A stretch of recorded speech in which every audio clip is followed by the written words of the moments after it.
En este video aprenderemos sobre los circuitos en serie utilizando un esquema de simulación. Calcularemos voltaje, corriente y entenderemos su funcionamiento en la protoboard. Materiales: fuente de 5 voltios, resistencias de 1 kΩ, resistencias de 10 kΩ, resistencia de 330 ohms y 220 ohms, y un voltímetro y una fuente de poder. La caída de voltaje será dependiendo del valor de la resistencia según la ley de Ohm. Voltaje sobre resistencias por corriente. Se suma resistencia 1 más resistencia 2 más resistencia 3 más resistencia 4, que sería la resistencia total de todos los cálculos.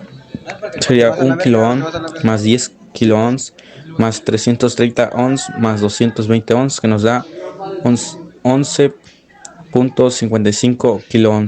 Aplicación de la ley de Ohm, donde corriente es sobre resistencia es igual a voltaje, donde el voltaje en cada resistencia será para el mismo, y eso se multiplicará por la resistencia que ya obtendremos el voltaje.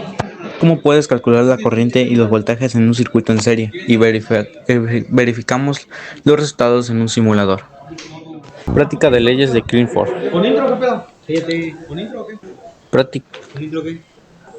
Ley de corriente de Clifford. La suma de las corrientes que entran en un nodo es igual a la suma de corrientes que salen.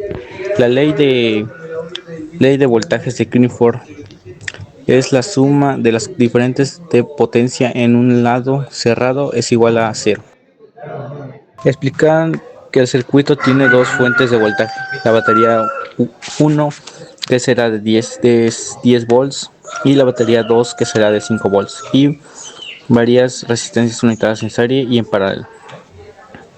Identificar los nodos principales donde se aplican las ecuaciones de Clifford.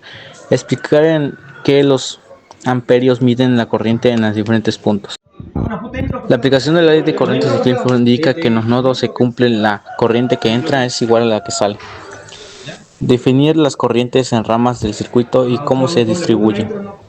Aplicación de la ley de Clifford de voltajes. Elegir un lazo y aplicar la ecuación voltaje, que es la fuente, en el voltaje de resistencia 1, voltaje en la resistencia 2, voltaje en la resistencia 3 es igual a 0. Resolver las ecuaciones para encontrar los valores de la corriente de cada resistencia. Ejemplo del cálculo. Mostrar cálculos en la pantalla. Explicación cómo encontrar la corriente usando la ley de Clifford. Resumir las leyes de Clifford permite analizar circuitos complejos. Recordar que los resultados deben ser verificados experimentalmente en la protoboard o simulador.